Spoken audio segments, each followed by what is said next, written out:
अगर गांव में कोई बच्चा बीमार पड़ जाए या वो खुद बीमार पड़ जाए या उसकी फसल खराब हो जाए तो लॉजिकली क्या करना चाहिए एक इंसान को? डॉक्टर के पास जाना चाहिए, साइंटिफिक रीज़न ढूंढना चाहिए या एग्रीकल्चर एक्सपर्ट को बुलाना चाहिए? ऑब्वियसली नहीं। आपको बस गांव की एक रैंडम आंटी को उठा करके उनको डाइन डिक्लेयर कर देना चाहिए। Problem solved. Welcome to the witch hunting logic. Witch hunting एक ऐसा सिस्टम है जहां पर जीरो एविडेंस होता है लेकिन पनिशमेंट फुल एचडी में दी जाती है। इसका इन्वेस्टिगेशन प्रोसेस भी काफ़ी एडवांस्ड है। स्टेप 1, गांव में कोई प्रॉब्लम होती है। स्टेप 2, सब लोग कंफ्यूज हो जाते हैं। और स्टेप 3, जहां पर एक रैंडम तांत्रिक की एंट्री होती है। स्टेप 4, वो आंखें बंद करता है, थोड़ा ड्रामा करता है और फिर अनाउंस करता है कि इस गांव में एक डायन है। और बिना किसी सरप्राइज के ज़्यादातर केसेस में वो एक विधवा औरत होती है या बुजुर्ग महिला होती है। कोइंसिडेंस? Probably not. और फिर आता है गांव का इंस्टेंट जस्टिस सिस्टम, जहां पर पनिशमेंट के नाम पे लोगों से पत्थर खाती है वो, या उसका सर मुड़वा देते हैं या गांव से बेदखल कर देते हैं।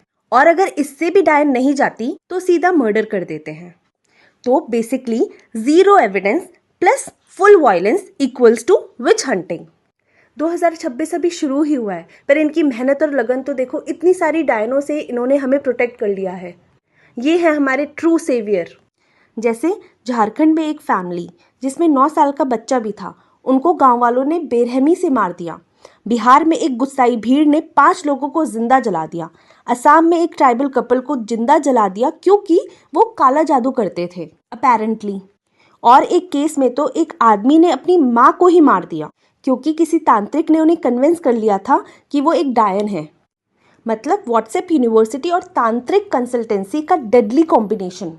अब लॉ ऑब्वियसली इन सब नॉनसेंस को टॉलरेट तो नहीं करेगा, इसीलिए स्टेट ने स्टेट वाइज स्पेशल लॉज बनाए हैं।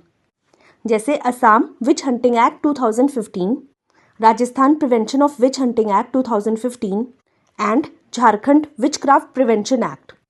और अगर विच हंटिंग की वजह से कोई मर्डर होता है तो उस केस में बीएनएस के सेक्शंस भी लगेंगे, जैसे मर्डर, असॉल्ट, क्रिमिनल इंटिमिडेशन, जिसमें पनिशमेंट लाइफ इम्प्रिजमेंट तक है, यानी उम्र कैद तक की सज़ा मिल सकती है। सो बेसिकली अगर किसी को डायन बोलने का मन हो तो लॉ बुक्स पहले पढ़ लेना आप। विच हंटिंग को कई लोग परंपरा बोलते हैं, लेकिन सच बोलूं, अगर कोई ट्रेडिशन में बिना एविडेंस दिए किसी को मार दिया जाता है तो वो ट्रेडिशन नहीं, डायरेक्टली क्राइम होता है। और आयरनी देखिए, इंडिया एक तरफ एआई रॉकेट्स बना रहा है और दूसरी तरफ कुछ जगह लोग अभी भी गांव की डायन कौन है उसको इन्वेस्टिगेट करने में लगे हुए हैं। अगर आपको लॉ और सोसाइटी के ऐसे डार्क और अनकंफर्टेबल ट्रुथ समझना पसंद है तो सब्सक्राइब करें लॉइफाइड को।